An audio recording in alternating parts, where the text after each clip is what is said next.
감사합니다.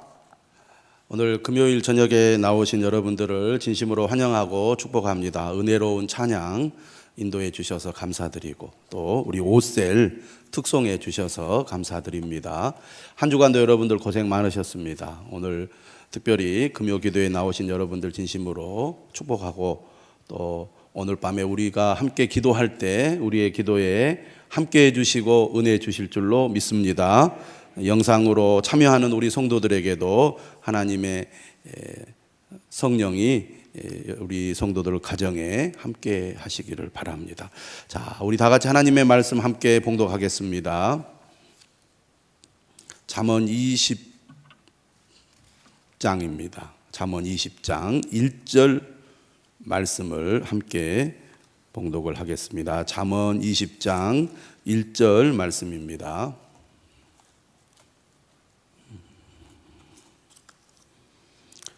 한 목소리로 같이 읽겠습니다. 포도주는 거만하게 하는 것이요 독주는 떠들게 하는 것이라. 이에 미혹되는 자마다 지혜가 없느니라. 아멘. 자, 오늘은 술에 대해서 말씀을 드리겠습니다. 술은 인류 역사와 함께 했습니다. 인류의 삶에 매우 친근한 동료고 친구와 같은 존재가 술이라고 할 수가 있습니다. 동서고금을 막론하고 어느 지역이나 어느 시대나 항상 인간의 삶에는 술이 있었죠. 오늘날 사람들도 술을 참 좋아합니다. 우리나라 사람들 술을 참 좋아하죠. 예수 그리스도를 믿는 그리스도인들이 멀리하는 기호가 바로 술입니다.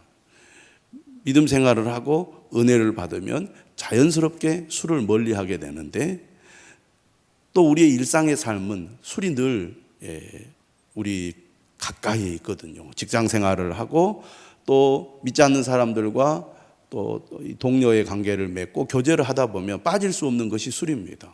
친구를 만나도 술, 또 직장의 동료를 만나도 술, 또 친척 가족을 만나도 술입니다. 내 주변의 모든 사람들이 신앙생활을 아주 잘하면 술은 찾아볼 수 없지만 그렇지 않으면 늘 우리 가까이에 술이 있기 때문에 뭔가 좀 삶이 힘들고 또 예전에 술을 좀 가까이 했던 사람들은 늘 술에 대한 유혹을 받게 되어 있습니다. 한 잔 마셔도 좀 어때요? 목사님들도 마시는데 마셔요 하고 유혹을 많이 합니다. 저는 어렸을 때부터 이렇게 자라면서 저희 집 외가라든지 우리 집은 술은 전혀 관계없는, 술과 관계없는 그런 삶을 저는 살았습니다.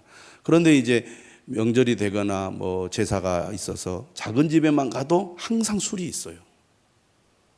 그래서 그 대병으로 되어 있는 소주 있잖아요. 그걸 늘 제가 보고 자랐습니다. 그래도 워낙 우리 집의 분위기는 기독교 집안이고 부모님이나 또 외할아버지, 외할머니 주변에 있는 분들이 술을 전혀 하지 않았기 때문에 술과는 관계없는, 그래서 술에 대해서는 별로 관심 없이 잘 모르고 살아왔고, 학교 다닐 때, 다시 말하면 중고등학교 다닐 때 이제 술에 대한 호기심이 생겨서 술을 한 잔씩 마시거나, 그때 이제 많이 술 한 잔 해보고 담배도 이렇게 화장실에서 하고 그럴 때잖아요. 저는 그때 또 교회를 열심히 다녀서 술이나 담배의 유혹을 전혀 받지 않고 학창 시절을 보냈습니다. 나도 한 대 피워볼까? 나도 한 잔 마셔볼까? 별로 그런 유혹을 받지 않고 중고등학교까지 잘 다녔습니다. 그런데 대학에 가가지고 제가 술을 한 잔 했잖아요. 술을 잘 마시지 못하는데 이제 우리가 대학을 다닐 때 워낙 데모를 많이 할 때라 이 술을 자연스럽게 접하게 되는 그런 이제 분위기였습니다. 그런데 본래 술을 그렇게 좋아하는 사람이 아니다 보니까 많이 마시지는 못하는데 한두 잔씩 이렇게 마신 경험들이 있죠.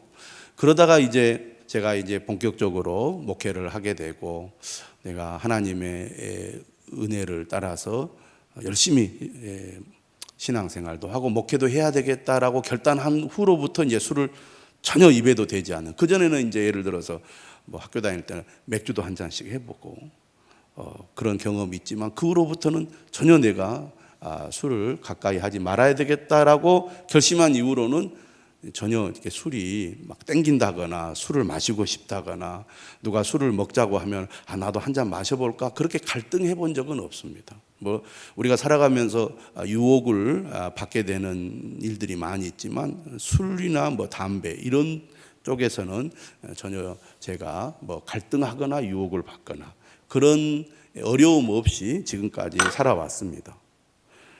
그러면 술을 마시면 지옥에 가는가? 그렇지는 않죠. 예수 그리스도를 믿는 성도들이 술 한잔 하면 큰일 나는가? 꼭 그건 아닙니다. 그러나 우리가 은혜 아래 살아가게 되면 당연히 술을 가까이 하지 않게 되는 것이 자연스러운데 문제는 우리의 주변의 환경이 늘 술이 우리 근처에 있다 보니까 또 늘 술을 권하는 그런 환경 속에 살다 보니까 술을 한 잔씩 하게 되고 또 그러다 보면 또 술이 땡기게 되고 또 마시다 보면 또 한 잔, 두 잔, 세 잔 하면서 또 술에 취하게 되는 그런 경우가 많은데 특별히 남자분들, 남자 그리스도인들, 남성 그리스도인들이 직장 생활을 열심히 하는 가운데 어쩔 수 없이 술을 먹다가 술을 좋아하게 되고 교회는 다니니까 편은 이렇게 내지 않으면서도 그래도 술 없이는 나는 삶에 재미가 없어 이런 남성 그리스도인들이 은근히 많이 있습니다. 교회에 와서는 안 먹는 척 하지만 또 밖에 나가서 믿지 않는 사람들과 어울리고 교제하고 또 직장 생활 할 때는 술 먹는 것을 아무렇지 않게 그렇게 생각하면서 마음 한 곳으로는 술을 마시면 안 되는데 하면서 마시는 그런 생활을 하는 경우가 많은데 기계적으로 믿는 사람들은 절대 술을 마시면 안 된다. 또 술을 마시면 어때? 믿음 생활과 술이 꼭 그게 반비례하는 것은 아니니까 술을 마셔도 내가 진심으로 하나님을 잘 믿으면 돼. 이렇게 여러 가지 생각들을 하고 있는 사람들이 많은데 오늘 본문을 보니까 포도주는 거만하게 하는 것이요 독주는 떠들게 하는 것이라 이에 미혹되는 자마다 지혜가 없느니라. 어설프게 적당히 양다리를 걸치는 것보다는 확실하게 나의 태도를 분명하게 하는 것이 훨씬 우리가 신앙생활을 하고 영적인 삶을 사는데 유익하다는 것, 그 말씀을 드리고 싶습니다. 처음에 한국에 조선에 이 기독교가 전파되었을 때는 술과 담배를 허용을 했습니다. 그래서 제가 어떤 목사님, 옛날 목사님 그 설교를 들어보니까 이제 성경 공부를 하는데 쉬는 시간마다 술을 마시고 담배를 피고 그랬다는 거예요.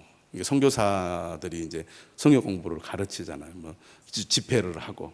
그러면 쉬는 시간만 되면 사람들이 모여가지고 이렇게 곤방대 피고 뭐 막걸리도 한 잔씩 하고 그런 모습을 보았는데 그걸 보면서 지금 이 조선 사회에서 기독교가 지도자의 역할을 해야 되는 사람을 키워야 되는데 술과 담배를 가까이 해서는 이 지도자로서의 그 역할을 제대로 감당할 수가 없겠다 이렇게 판단을 한 거예요. 그래서 그때부터 우리가 신앙생활을 하는 사람들은 술과 담배를 금기시하고 멀리 해야 되겠다라고 그렇게 이제 결정을 하고 그때부터 한국 기독교는 지금까지 술과 담배를 멀리 할 것을 강력하게 권고하고 있습니다. 그게 어떻게 보면 우리의 좋은 전통이라고 할 수 있겠죠. 이 시대에 오늘날 우리 삶에 여러 가지 악영향을 끼치는 것들 중에 하나가 바로 술과 담배거든요. 그런 의미에서 볼 때에도 그리스도인들이 술과 담배를 멀리하는 삶은 매우 정결한 삶이고 또 윤리적으로나 또 사람들에게 좋은 덕을 끼치는 데 있어서 바람직한 행동이라고 볼 수가 있습니다. 그렇다면 왜 사람들이 이렇게 술을 가까이 하고 술을 좋아할까? 특히 우리나라 사람들 술을 좋아하잖아요. 술의 장점이 있습니다. 술의 장점. 술이 좋은 것은 뭐냐면 늘 우리가 살아가면서 삶이 늘 이렇게 억눌린다 그럴까요? 긴장이 된다 그럴까요? 스트레스를 많이 받는 거죠. 그래서 그것을 강제적으로 좀 풀어줄 필요가 있어요. 근데 술이 우리의 마음에 억눌린 긴장과 스트레스를 풀어주는데 도움이 됩니다. 자연스럽게 우리가 긴장이나 스트레스를 잘 풀면 좋지만 그게 잘 안 된단 말이에요. 그런데 술을 마시면 긴장이 풀리면서 마음이 편안해져요. 그러니까 사람들이 술을 가까이 하는 거죠. 또 우리가 살다 보면 슬프고 괴롭고 속상하고 억울하고 감정이 짓눌릴 때 술은 우리 마음에 위로를 줍니다. 위로해줘요. 그러니까 우리는 항상 이 억눌렸다가 풀렸다가 이런 이 삶의 그 어떤 감정에 반드시 이런 이 변화가 늘 필요한데 그게 잘 안 되는 경우에 술을 통해서 긴장이 풀리거나 또 강제로 우리의 마음을 이렇게 풀어줌으로써 위로를 받게 해줘요. 그래서 슬픈 마음이 위로가 됩니다. 또 한 가지 술은 어떤 장점이 있냐면 기쁨을 줘요. 사람이 저절로 기쁨이 생기면 얼마나 좋겠어요. 막 생각만 하면 막 기쁨이 있으면 좋겠지만 우리가 살다 보면 기쁠 일이 별로 없고 오히려 기쁘지 않고 속상한 일이 많은데 술을 마시면 기분이 좋아지거든요. 안 마셔봐서 잘 모르시죠, 여러분들? 술 마시면 기분이 좋아져요. 괜히 흥얼흥얼하고 기분이 좋아집니다. 그러니까 이 술은 강제로 사람의 감정을 변화시켜서 위로를 얻게 하고 또 기쁜 마음을 갖게 하니까 사람들이 힘들면 술을 마시고 좀 마음을 좀 기쁘게 하기 위해서 술을 마시는 거예요. 그래서 써먹써먹한 관계에도 술을 마시면 갑자기 서로 막 관계가 좋아지고 서로 막 사이가 좋아지면서 서로 막 이렇게 즐거워하고 막 친구가 되고 그러는 거죠. 우리가 살다 보면 마음이 이렇게 꿍해가지고 내 마음을 잘 표현하지 못함으로 관계가 이렇게 서로 해소가 되지 않는 그런 아주 그 미묘한 그런 관계 때문에 힘든 경우가 많은데 술을 마심으로 그런 것들을 이렇게 풀어낼 수 있는 그런 이 장점들이 있거든요. 그러다 보니까 사람들은 술을 좋아하고 술을 통해서 사람들과 더 친밀한 관계를 유지하게 되니까 술을 가까이 하지 않느냐. 특히 우리나라 사람들 스트레스를 많이 받고 또 삶에 한이 많다 보니까 술을 마심으로 이런 한풀이를 많이 하는 것 같아요. 사회가 그만큼 부조리하고 불의가 가득하고 권력자들이 힘없는 사람들을 억눌리는 이런 비정상적 이 사회 속에서 억눌린 그 마음을 풀 수 있는 것이 술밖에 없거든요. 그러다 보니까 술을 가까이 하고 좋아하지 않게 되었는가 그런 생각을 해봅니다. 그런데 이렇게 술이 장점이 있음에도 불구하고 술이 우리에게 위험한 이유가 어디에 있습니까? 술은요 사람의 이 마음을 흥분시킵니다. 감정을 고조시켜요. 그래서 절제를 못하게 만들죠. 그리고 술에 취하게 되면 어떻게 됩니까? 막 오히려 분노가 더 증폭이 되면서 자신의 감정을 폭발시키는 그런 경우도 있고 또 해서는 안 될 말, 해서는 안 되는 행동들을 함으로써 실수를 저지르거나 그리고 사리 분별을 못하게 만드는 위험성이 있습니다. 그러니까 이 술을 한 잔 마시면 기분을 좋게 하고 위로가 되고 우리에게 유익한 점이 있는데 이 술이라는 것이 그냥 살짝 한 잔만 하고 그만두게 만들지 않고 처음에는 그렇게 하다가 점점 술을 더 마시고 더 마시게 되어서 결국에는 술에 붙잡힌, 다시 말하면 술에 중독되게 만든다는 것입니다. 그래서 인간이 흥분하게 되고 감정을 절제하지 못함으로써 사고를 일으키거나 결국에는 그 술 때문에 사망에 이르는 일들이 벌어지죠.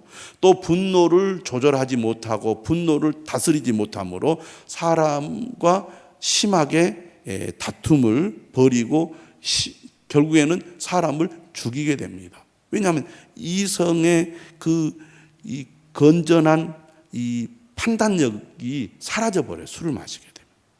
그러니까 흥분되어 가지고 사람을 죽이는 그런 살인을 저지르기도 하죠. 또 보면은 뭐 정치인들이라든지 중요한 인물들이 술 때문에 말 실수해 가지고 곤욕을 치르거나 자신이 이루어놓은 업적들을 하루아침에 다 무너뜨리는 그런 일들이 얼마나 많이 있습니까? 결국은 술이 사람을 망치고 파괴시킬 수 있다는 겁니다. 장점도 있는데 단점이 훨씬 크다는 거죠. 우리의 삶을 이 파괴로 이끄는 것이 바로 중독인데, 술은 매우 우리에게 그 중독을 일으키는 대표적인 것이라고 할 수 있겠습니다. 그래서 오늘 본문에 보면 술에 대한 말씀들이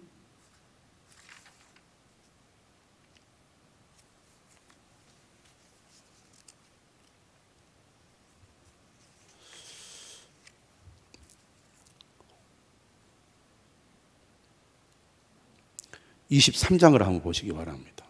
잠언 23장 20절에 이런 말씀이 있습니다. 술을 즐겨하는 자들과 고기를 탐하는 자들과도 더불어 사귀지 말라.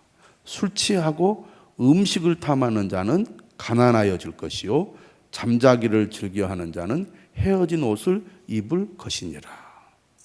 그러면서 29절 이하에 보면 이런 말씀이 있습니다. 재앙이 네게 있느뇨, 근심이 네게 있느뇨, 분쟁이 네게 있느뇨, 원망이 네게 있느뇨, 까닭없는 상처가 네게 있느뇨, 붉은 눈이 네게 있느뇨. 술에 잠긴 자에게 있고 혼합한 술을 구하러 다니는 자에게 있느니라.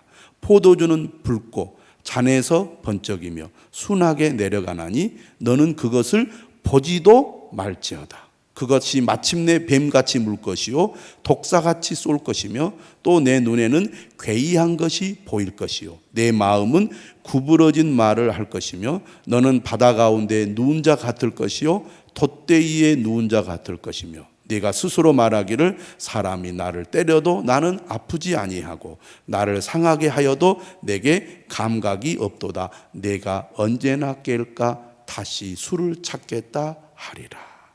술의 해악에 대해서 매우 실감나게 표현을 하고 있습니다. 방금 읽은 본문에 뭐라고 말합니까? 31절에 너는 그것을 보지도 말지어다. 술의 유익보다는 술의 해악이 훨씬 많기 때문에 술을 멀리해야 된다는 겁니다. 그러면 성경은 우리에게 어떻게 하라고 가르칩니까? 에베소서 5장 뭐라고 말합니까? 술 취하지 말라. 이는 방탕한 것이니 오직 성령으로 충만함을 받으라. 이렇게 말씀하고 있습니다. 사람은 술에 취한다는 것은 술에 사로잡히고 술의 지배를 받는다는 거거든요.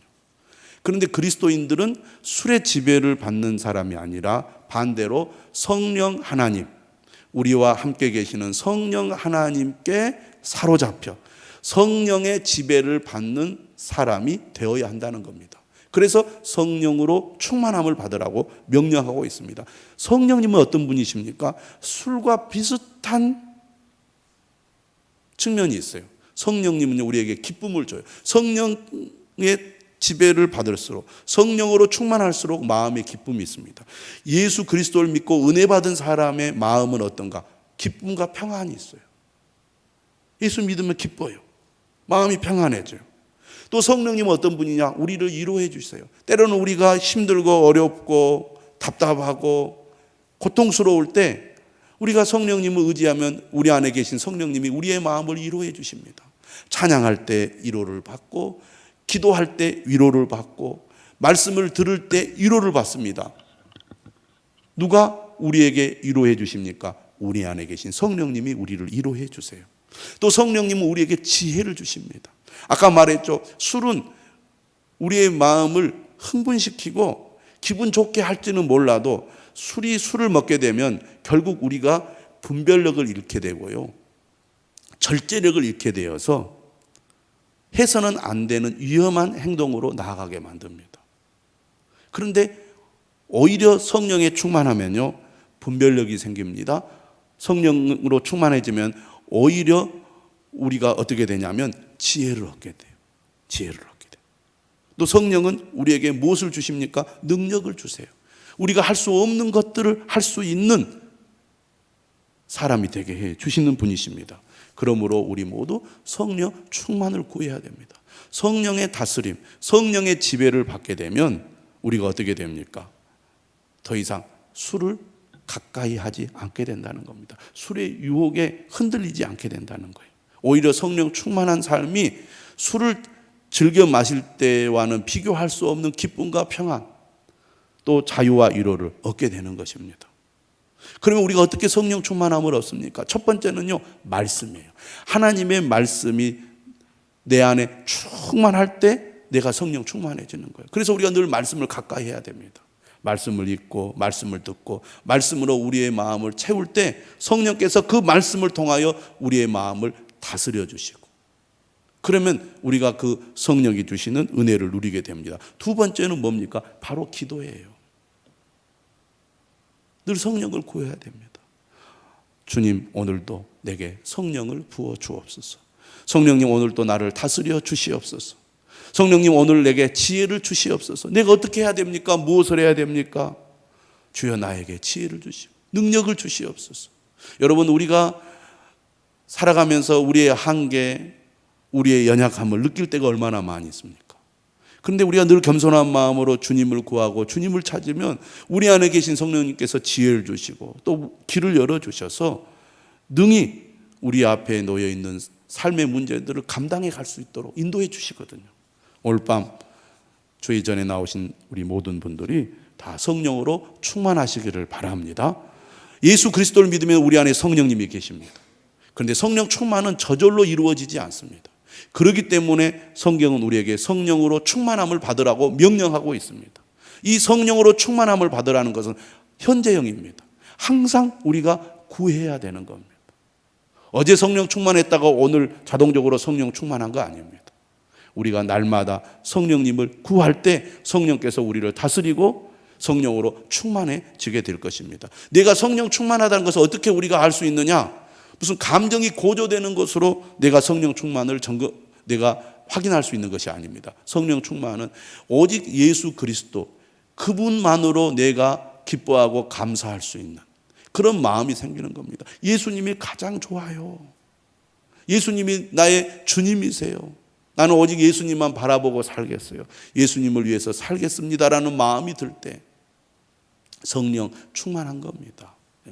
주님을 위해서 살고자 하는 마음, 주님의 말씀에 순종하고자 하는 마음이 얼마나 큰가를 보면 지금 내 마음의 상태가 성령으로 충만한지 그렇지 않은지 알 수가 있어요. 그런데 우리는 실제로 성령 충만하지 못할 때가 많잖아요.